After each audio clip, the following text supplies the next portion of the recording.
Hello friends, मैं विद्या Prabha learn with विद्या प्रभा में आप सभी का स्वागत करती हूँ। हम सभी ने पिछले वीडियो में जाना था कि वृद्धि क्या है, विकास क्या है, विकास की परिभाषाएं क्या है, विकास की दिशा क्या है, मोटर स्किल डेवलपमेंट क्या है, शेप ऑफ डेवलपमेंट क्या है, प्रिंसिपल ऑफ डेवलपमेंट क्या है, विकास का पूर्वानुमान लगाया जा सकता है या नहीं। जब विकास होता है, विकास को हम एक वर्ड में एक्सप्रेस कैसे कर सकते हैं, तो विकास को हमने जाना था कि एक वर्ड में एक्सप्रेस किया जा सकता है और वो शब्द है क्या, परिवर्तन। वो शब्द क्या है, परिवर्तन है। अब कैसा परिवर्तन, तो एक सीक्वेंस में परिवर्तन है, एक क्रमबद्ध परिवर्तन। कैसा परिवर्तन, एक क्रमबद्ध चेंज। जब एक क्रमबद्ध चेंज होता है तो हम उसे विकास कहते हैं। अब कैसा क्रमबद्ध चेंज, जैसे जब बच्चा जन्म लेता है तो शैशवावस्था में जाता है, फिर बाल्यावस्था में जाता है, किशोरावस्था में जाता है, प्रौढ़ावस्था में जाता है, फिर वृद्धावस्था में जाता है। तो क्या एक सीक्वेंस चेंज है, किसी भी सीक्वेंस को हम छोड़ नहीं सकते। ऐसा नहीं हो सकता हम शैशवावस्था से सीधा वृद्धावस्था में पहुंच जाए। ठीक, तो हम सभी ने ये सभी जाना था।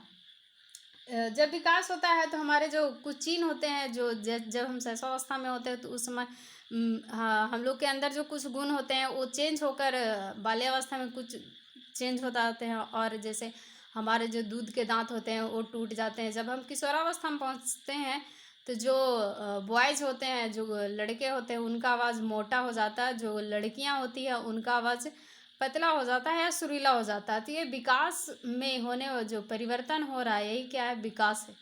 कैसा परिवर्तन, एक सीक्वेंशियल क्रमबद्ध परिवर्तन। कैसा परिवर्तन, एक क्रमबद्ध परिवर्तन। तो आज हम मानव विकास की अवस्थाओं की कुछ विशेषताओं के बारे में जानेंगे। ठीक, तो मानव विकास की अवस्थाओं में हम पहली विकास की अवस्था को देख लेते हैं। वो है, उसका नाम क्या है, गर्भावस्था या कंसेप्शन पीरियड। अब गर्भावस्था क्या है और इम्पॉर्टेंट क्यों है, तो सबसे पहले जानते हैं कि गर्भाधान कितने से 9 महीने रहता है गर्भाधान, और या फिर 280 दिन तक रह सकता है। अब जो ये गर्भाधान होता है उसके 3 स्तर होते हैं, एक डिम्बावस्था, पिंडावस्था और भ्रूणावस्था। जो डिम्बावस्था है उसका जो एज है या फिर कह ले टाइम पीरियड जो है वो है 2 वीक, गर्भाधान से 2 वीक। पिंडावस्था तीसरे वीक से मीन्स तीसरे सप्ताह से दूसरे महीना तक। और जो भ्रूणावस्था है वो तीसरे महीना से लेकर जो 9 मंथ होता है वहाँ तक, 9 महीने तक होता है। अब जो ये जो गर्भाधान होता है, गर्भाधान से 2 वीक का जो टाइम होता है, तो जो जायगोट होता है जो गोल अंडे के आकार का होता है और क्या वो नलिका में इधर उधर तैरते रहता है। और उसमें जो उसका जो भोजन है वो कहाँ से मिलता है, उसे गर्भानाल द्वारा माँ का रुधिर प्रवाह से डिम अपना आहार प्रदान करता है। जो जो अंडा है, सॉरी, जो जायगोट है वो क्या हुआ, जो अंडे का आकार का है, वो माँ का जो गर्भनाल है वो माँ के गर्भनाल के द्वारा माँ के रुधिर प्रवाह से वो अपना आहार प्राप्त करता है। अब ये पिंडावस्था क्या है, पिंडावस्था ये तीसरे सप्ताह से 2 महीने तक होता है। इसमें क्या होता है कि जो यहाँ जो अंडे का आकार का जो जायगोट था उसमें यहाँ क्या आ जाता है, फैलाव आ जाता है। और इसमें यहाँ तेजी से वृद्धि और विकास होता है। इसमें धड़कन प्रारंभ हो जाता है, स्नायु मंडल, त्वचा, ग्रंथियाँ, बाल, फेफड़ा, जिगर, सांस नली आदि जितना भी होता है वो 3 वीक से लेकर 2 महीने में क्या होता है, उसका आकार में चेंज आ जाता है। उसके बाद जो भ्रूण होता है 3 मंथ से 9 मंथ में, यहाँ जो जितने भी अंगों का विकास हुआ उस अंगों का विकास हुआ या फैला हुआ, जब पिंडावस्था में होता है तो क्या होता है, गर्भनाल 2 महीने में फैल जाता है। और ये भ्रूण जो होता है उसका विकास होता है 3 महीने से 9 मंथ। यहाँ कोई शरीर में जो अंग है उसमें चेंज नहीं होता है, जो पिंडावस्था में होगा वही भी भ्रूणावस्था में, इसको हम चेंज नहीं कर सकते। तो ये एक पैटर्न है भ्रूण को डेवलप होने का, ये या कहें तो शिशु को डेवलप होने का। बस उसके बाद वो एक शिशु के रूप में बाहर आता है। और शिशु का जो जब रूप बाहर आता है तो उसको हम शैशवावस्था बोलते हैं। शैशवावस्था का जो एज होता है, शैशवावस्था का एज होता है वो जन्म से लेकर 5 ईयर, कंप्लीट 5 ईयर और 6 साल के प्रारंभ, जो 6 ईयर जो होता है उसका प्रारंभ का जो एज होता है मीन्स कह लिए 5 साल पूरा कंप्लीट, जन्म से लेकर 5 साल तक पूरा कंप्लीट जो है वो शैशवावस्था कहलाता है। अब शैशवावस्था महत्वपूर्ण क्यों है शैशवावस्था? तो शैशवावस्था क्या है, सबसे अधिक महत्वपूर्ण है। शैशवावस्था अन्य तीनों अवस्थाओं में, शैशवावस्था, बाल्यावस्था, किशोरावस्था, ये जो तीनों चाइल्ड डेवलपमेंट में हमें पढ़ना, उसमें शैशवावस्था सबसे महत्वपूर्ण टॉपिक है। या कहे बच्चों के लिए भी सबसे अति महत्वपूर्ण है। अब महत्वपूर्ण क्यों है? शैशवावस्था जीवन का सर्वाधिक महत्वपूर्ण काल है। यह एक ऐसी अवस्था है जो बालक के संपूर्ण भावी जीवन को प्रभावित करती है, या हम यूँ कहें कि मानव का जीवन का आधार शैशवावस्था ही है। अब ये किसने कहा? तो कुछ जो मनोवैज्ञानिक हैं उन्होंने कहा, जैसे फ्राइड ने कहा कि अगर बच्चे को जो कुछ भी बनना है वो 4-5 साल से में बन जाता है, तो शैशवावस्था 5 साल तक रहता है। तो मतलब शैशवावस्था इतना विकसित या कहे ऐसा नींव है जिसपे हम आगे का जो जीवन है हमारा, बाल्यावस्था, किशोरावस्था, वो इसी पे टिका रहता है। इसमें जैसा विकास होगा उसी का उस पर असर फर्क पड़ेगा, डेवलपमेंट पे फर्क पड़ेगा। तो शैशवावस्था शिशु हम बोलेंगे कौन शिशु कौन है? तो शिशु को हम अंग्रेजी भाषा में इन्फेंट बोलते हैं। इन्फेंट 2 शब्दों से मिलकर बना हुआ, इन और फारी। इन मीन्स क्या होता है? नहीं, और फारी मीन्स क्या होता है? बोलना। अर्थात इन्फेंट शब्द का शाब्दिक अर्थ क्या हुआ? जो बोलने में असमर्थ या अयोग्य बालक है, जो बोलने में असमर्थ या अयोग्य बालक है। दूसरे शब्दों में कहें तो इन्फेंट का प्रयोग बच्चों की उस अवस्था तक के लिए किया जाता है जब वे सार्थक शब्दों का प्रयोग करना प्रारंभ कर देते हैं। जैसे हमने जाना कि शैशवावस्था क्या होता है, 5 साल तक की अवस्था होती है। अब ऐसा तो नहीं हो सकता कि 5 साल तक बच्चा कुछ बोल ही ना रहा हो। इन्फेंट का जो अर्थ क्या हुआ कि बोलने में अयोग्य, तो ऐसा नहीं है कि 5 साल वो नहीं बोलेगा। यहाँ कहने का मतलब है सार्थक शब्दों का प्रयोग करना प्रारंभ कर देता है, उसे हम शैशवावस्था कहते हैं। अब शैशवावस्था में एक कन्फ्यूजन है,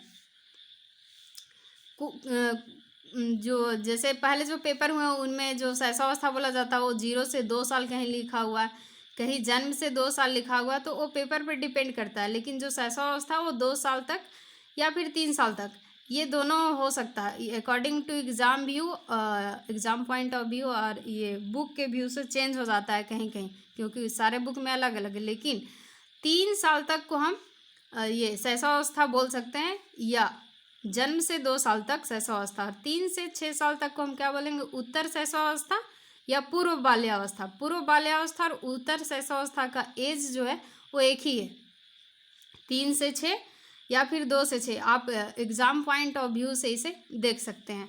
अब शैशवावस्था में विकास कैसे होता है, मनोवैज्ञानिक ने इसके बारे में क्या क्या बताया, इसके बारे में हम पढ़ते हैं।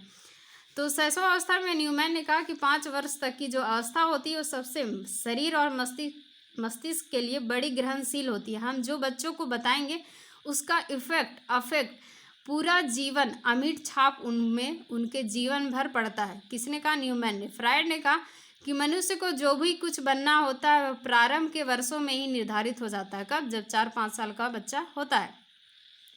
गेसेल कहते हैं कि बालक प्रथम 6 वर्षों में बाद के 12 वर्षों से 2 गुना सीखता है।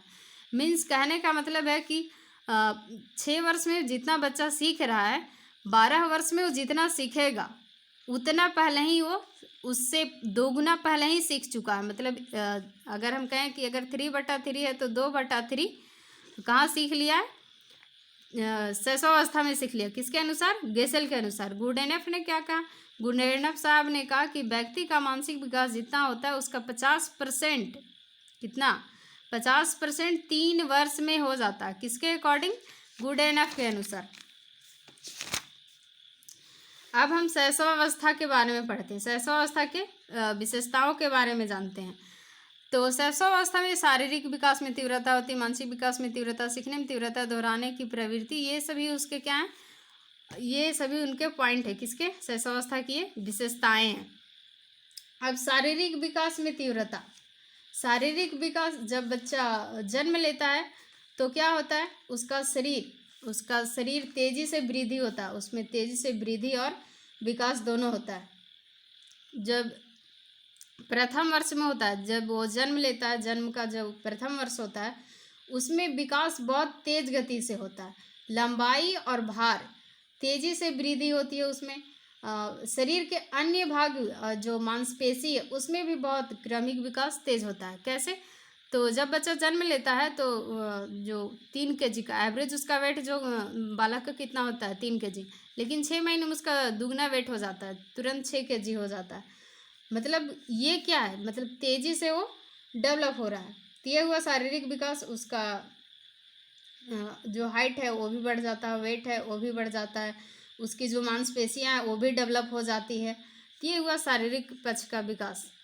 अब मानसिक पक्ष का विकास देखते हैं। मानसिक विकास में तीव्रता कैसे होती है? जैसे अभी मैंने बताया कि जो शैशवावस्था वो मस्तिष्क के लिए बहुत ही ग्रहणशील अवस्था है। हम जो भी बच्चों को बताएंगे, जो भी बच्चों को पढ़ाएंगे, वो क्या सब उसका अमिट इफेक्ट मानसिक विकास पे पड़ता है। शिशु की समस्त मानसिक क्षमता जैसे स्मरण, संवेदना, प्रत्यक्षीकरण आदि का विकास भी यहाँ तीव्र गति से होता है। अब यहाँ एक शब्द है प्रत्यक्षीकरण। प्रत्यक्षीकरण हमने गेस्टाल्टवाद में जाना था कि प्रत्यक्षीकरण क्या है, एक ऐसी प्रक्रिया जिसके द्वारा हम सूचना को मस्तिष्क तक पहुँचाते हैं। ये हमने पिछले वीडियो में ही बताया था। ठीक, तो शैशवावस्था में क्या मानसिक विकास भी तेजी से होता है। अब सीखने में तीव्रता, अब यहाँ क्या होता है, जो शैशवावस्था में जो शिशु होता है उस सीखने में अत्यंत तीव्र होता है। प्रथम 6 वर्ष में वह उतना सीख लेता है जितना वह बाद के 12 वर्षों में सीखता है।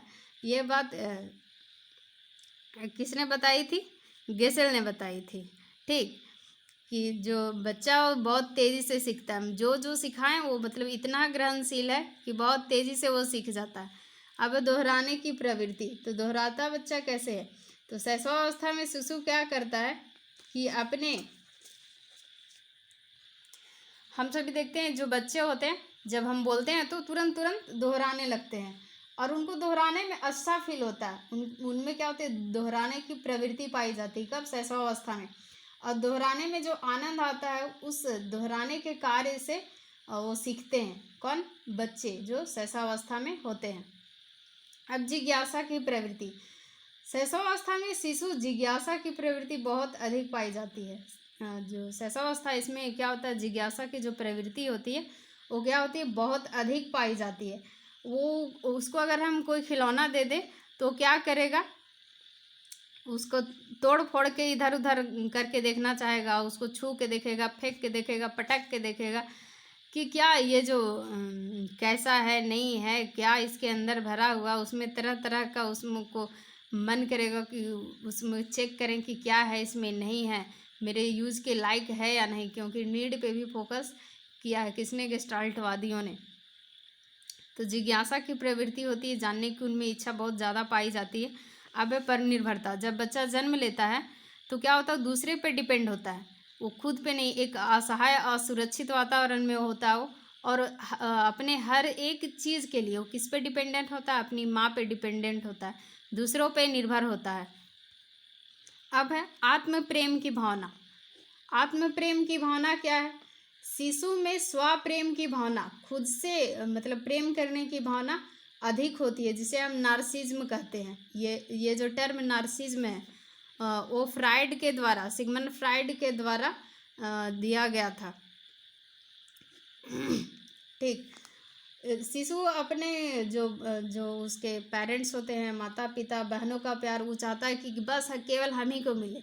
अगर दूसरा बच्चा को गोद ले ले या उन्हें जो मिठाई है उनको बोल दे कि बेटा शेयर कर दो, तो नहीं करेगा, उनसे वो जेलसी करेगा, ईर्ष्या करेगा, वो उनसे वो कभी कोई भी चीज़ शेयर करना नहीं पसंद करेगा। कौन? शिशु। तो शिशु में आत्म प्रेम की भावना पाई जाती है, वो खुद को शक्तिशाली समझता है, बस जो है सो मेरा और किसी का नहीं है, और किसी का भी चीज़ उठा के निकल लेगा सीधा, ऐसा बच्चों में होता है। खुद से प्रेम, उसमें एक भावना पाई जाती है। अब संवेगों का प्रदर्शन, संवेगों का प्रदर्शन कैसे करता है? वैसे तो जन्म के साथ शिशु में कोई संवेग नहीं होता है, लेकिन शिशु के जन्म के साथ होता है एक, जो उनमें जो संवेगों, वो एक संवेग होता है उसका नाम है उत्तेजना। जब जन्म लेता है शिशु तो उसमें एक संवेग होता है उत्तेजना, और जब इसके बाद जो 2 साल होता है तो उसमें संवेग, जो भय, क्रोध, प्रेम, पीड़ा, ये सभी उनमें क्या होता है, संवेग विकसित होता है। जैसे जैसे वातावरण उसको मिलता है वैसे वैसे उसमें संवेगों का विकास होता है। किसमें? शिशुओं में या बच्चों में हम कह लें। और जैसे बच्चा जब 2 महीने से पहले होता है तो क्या होता है कि वो भी चिल्लाता है, हाथ पैर फेंकता है। तो कुछ मनोवैज्ञानिक कहते हैं कि जो हाथ पैर फेंक रहा है, चिल्ला रहा है, रो रहा है, तो ये भी क्या है, एक संवेग है। तो संवेगों का प्रदर्शन भी करता है बच्चा। अब है सामाजिक भावना का विकास। तो सामाजिक भावना का विकास कैसे होता है? शैशवावस्था में शिशु प्रारंभ में सामाजिक भावना का अभाव रहता है। जैसे अभी हम देखे थे कि उसमें आत्म प्रेम था, तो वो किसी से घुलना मिलना पसंद नहीं करता, बस अपने आप को शक्तिशाली समझता है, उसको समाज से कोई मतलब नहीं है। समाज से वो बिल्कुल तटस्थ है, ना वो सामाजिक भावनाओं का विरोध करता है, ना ही उसको मान्यता देता है। लेकिन जब वो धीरे धीरे बड़ा होता है, या कह लें कि शैशवावस्था के अंतिम वर्ष में, या जब 4 या 5 साल का होता है, तो उसमें सामाजिक भावनाओं को धीरे धीरे उसमें विकास होने लगता है। वह अन्य बच्चों के साथ खेलने लगता है, अपना सामान उसको शेयर करने लगता है। फिर वो अपने छोटे भाई बहन के लिए अगर कोई झगड़ा कर दिया या फिर किसी ने उसकी मार पिटाई कर दी, तो उसकी रक्षा के लिए वो पहुंच जाता है। कौन? जो शिशु है, जो बालक है शैशवावस्था में, जो अंतिम वर्ष में है, उसमें ये सब सारे गुणों का क्या होता है, डेवलपमेंट होने लगता है, विकास होने लगता है। अपने खिलौने को शेयर करेगा, देगा, लेगा। तो ये सभी 5 साल के बाद या 4-5 साल में ऐसा होने लगता है। फिर है मूल प्रवृत्तियों पर आधारित व्यवहार। अब मूल प्रवृत्तियाँ क्या होती है? वैसी प्रवृत्तियाँ जो जन्मजात होती है, हमारे अंदर छिपी होती है, जन्म से होती है, ये कह लें हम, ये होती है मूल प्रवृत्तियाँ। तो मूल प्रवृत्ति क्या है? जैसे हमें भूख लग रहा है, प्यास लग रहा है, गुस्सा आ रहा है, या भय आ रहा है, तो ये क्या हमारी अंदर जन्मजात शक्तियाँ हैं, या कहें कि मूल प्रवृत्तियाँ हैं। जैसे हमें भूख लगती है, जब बच्चों को भूख लगती है तो कोई भी चीज़ पड़ा हुआ रहेगा वो मुंह में डालने लगेगा, प्यास लगेगा तो भी मुंह में डालना शुरू कर देगा। तो क्या अपने जो उसकी प्रवृत्ति है उसको प्रदर्शन कर रहा है। या फिर उसको गुस्सा आ रहा है तो कोई चीज़ उठा के फेंक दे रहा है, कुछ भी कर दे रहा है किसी के साथ। तो ये उसकी क्या है, मूल प्रवृत्ति है, जो जन्म से हमें मिली हुई है। अब है काम प्रवृत्ति। काम प्रवृत्ति क्या है? सिगमंड फ्राइड कहते हैं कि जो बालक होता है उसमें एक मतलब उनमें भी काम प्रवृत्ति होती है, एकदम ज़बरदस्त काम प्रवृत्ति उसमें भी होती है। लेकिन जो बालक होता है, जो शिशु होता है, उसका क्या करता हो, व्यक्त नहीं कर पाता। जैसा किशोरावस्था में जो बच्चे लोग करते हैं, किशोर जो करते हैं, उस तरह का वयस्क के समान जो शिशु हैं वो व्यक्त नहीं कर पाता काम प्रवृत्ति को। अब इसी से क्या होता है कि जब वो काम प्रवृत्ति को इस अवस्था में जो लड़कियां होती है, जो शिशु में शैशवावस्था में जो लड़की होती है, उसको पिता के प्रति प्रेम का भाव का उदय होता है। किसको? जो बच्ची है उसको पिता के प्रति प्रेम का भाव होता है। और वो जो ग्रंथि जो विकसित होती है उसको क्या बोलते हैं? इलेक्ट्रा। और या इससे क्वेश्चन एग्जाम में मल्टीपल टाइम्स पूछे जाते हैं। और जो बच्चा है शैशवावस्था में, जो बच्चा है, जो बालक है, उसको किसके प्रति प्रेम हो जाता है? तो अपनी माता के प्रति। और इस जो ग्रंथि विकसित होती है उसको क्या बोलते हैं? ओडिपस। तो माता के प्रति जो बेटे का हुआ वो उसको क्या बोलेंगे? ओडिपस। और जो पिता के प्रति जो लड़कियों, जो गर्ल्स में हुआ, उसको क्या बोलेंगे? इलेक्ट्रा। अब यहाँ जो नैतिकता का अभाव, क्या है पॉइंट? नैतिकता का अभाव। अब ये नैतिक क्या है, नैतिकता क्या है? तो हम सभी जानेंगे, आगे कोहलबर्ग ने बताया है कि नैतिकता क्या है? सही और गलत के बीच का फर्क। सही और गलत के बीच का जो भेद होता है, जो फर्क होता है, उसको हम क्या बोलते हैं? नैतिकता बोलते हैं। अब तो ये